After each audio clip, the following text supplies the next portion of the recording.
ভূতের রাজা দিলবরের উদ্যোগে ইলিশ চিংড়ি কাঁকড়া উৎসব। এক মাস জুড়ে রসনাপ্রিয় বাঙালির রসনা তৃপ্তির আয়োজন। কলকাতার প্রথম সারির রেস্তোরাঁ তিলোত্তমার পাশাপাশি দুর্গাপুর ও উত্তরবঙ্গে উৎসবের সূচনা করল। রাজ্যের গণ্ডি পেরিয়ে দেশ ও দেশের গণ্ডি পেরিয়ে বিদেশেও এবার আয়োজিত হচ্ছে ভূতের রাজা দিলবরের ইলিশ চিংড়ি কাঁকড়া উৎসব।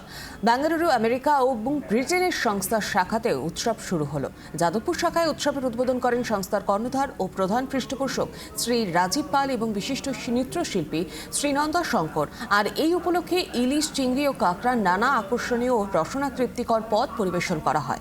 বাঙালির খাদ্যরুচি ও ঐতিহ্যবাহী সামুদ্রিক খাবারের প্রতি ভালোবাসাকে আরও উৎসাহিত করতে এই বিশেষ উৎসবের আয়োজন বলে জানিয়েছেন উদ্যোক্তারা।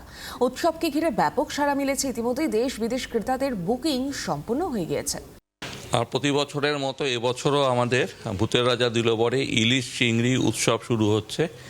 এবছর ইলিশ চিংড়ির সাথে কাঁকড়াটাও থাকছে। আমাদের 21 বছর পা দিল ভূতের রাজা দিলবর। আমাদের যতগুলো আউটলেট আছে, মানে ভারতবর্ষের মধ্যে যতগুলো আউটলেট এবং বিদেশেও যে আউটলেটগুলো আছে, সব জায়গাতেই কিন্তু একযোগে ইলিশ চিংড়ি উৎসব শুরু হলো। এটা আগামী 1 মাস ধরে চলবে। আর মেনলি যেটা নাকি আমাদের বিদেশে, মানে ইউকেতে যেটা আমাদের ওপেন হলো কিছুদিন আগে, তো সেখানে কিন্তু ইলিশ চিংড়ি উৎসবে যবে থেকে আমরা পোস্টার দিয়েছি যে আমাদের শুরু হচ্ছে, ওখানে অলরেডি আগামী 1 মাসের জন্য পুরো টেবিল বুক হয়ে গেছে। ইলিশ চিংড়ি উৎসবে পার্টিসিপেট করবে দেশি এবং বিদেশি যারা আছে তারা সবাই। এছাড়া আমাদের ব্যাঙ্গালোরেও বেশ ভালো রকম সাড়া পাওয়া যাচ্ছে যে ইলিশ চিংড়ি উৎসবে আগাম বুকিং অলরেডি হয়ে গেছে।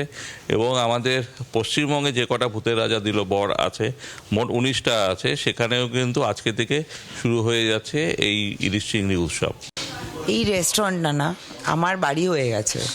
অনেকে অনেক বাংলা রেস্টুরেন্ট আর বাঙালি খাবারের রেস্টুরেন্টের বিষয়ে অনেক কিছু বলে, কিন্তু রাজীব দা যেভাবে পার্সোনালি কিউরেট করে টেস্টগুলো আনে, আমার তো খুবই পছন্দ, খুবই ভালো। আই থিঙ্ক এত জায়গায় খুলেছে পৃথিবীতে, তো ইন্ডিয়ান ফুড বলে কি সবসময় পাঞ্জাবি খানায় খেতে হবে? আমাদের ইন্ডিয়াতে কত রকম খাবার আছে। আমি তো বাঙালি ফুড প্রমোট করি, সো ট্রাই বেঙ্গলি ফুড। আর বাঙালি খাবার এখন সারা পৃথিবীতে খুলে গেছে, থ্যাঙ্কস টু রাজীব দা। Try it. আমার না রান্না হচ্ছে পুজো। আমি ঘুম থেকে উঠে প্রথমেই মা অন্নপূর্ণার পুজো করি। সেটা আমি কতটুকু কি যারা খেতে ভালোবাসেন তুলে ধরতে পারছি সেটা তারাই বলবেন, ঈশ্বর বলবেন। কিন্তু এটা হচ্ছে আমার একটা পুজো যেখানে আমি খুব পড়াশোনা করি। সবচেয়ে বড় হচ্ছে আমি ভীষণ এটাকে নিয়ে থিওরিটিক্যালি পড়াশোনা করি, তারপর প্র্যাকটিক্যালি সেটাকে ইমপ্লিমেন্ট করি। আর সবসময় বলি, আশীর্বাদ ছাড়া, ভালোবাসা ছাড়া এই হাতে যতই রান্না করি না কেন, আমি খুব বিশ্বাস করি সেই স্বাদ আসে না। তো সেটা মানে সবার আশীর্বাদ, ভালোবাসা চাই, যাতে আরও ভালো করে রান্না করে আপনাদের সামনে তুলে ধরতে পারি, আপনাদের রসনা তৃপ্ত করতে পারি।